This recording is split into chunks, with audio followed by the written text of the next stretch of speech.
मंगलमय आम्भमानकर सदा प्रभु परमेश्वर स्वर्ग को तुम्हें आपणार बासस्थान करी मनुष्य मान निमंते तुम्हें पृथ्वी प्रदान करियछ एवं मनुष्य मान निमंते प्रभु एक सीमा निरूपण करियछ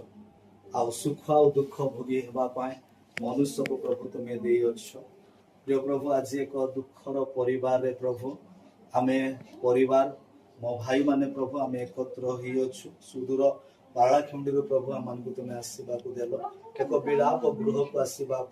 एक शोक संतप परिवार मध्य प्रभु आम एकत्र होगा प्रभु तुम्हें जान आ प्रिय ह्यूमान सार को प्रभु तुम्हें बाल्य काल प्रभु एत बड़ सुजोग तुम्हें प्रदान कल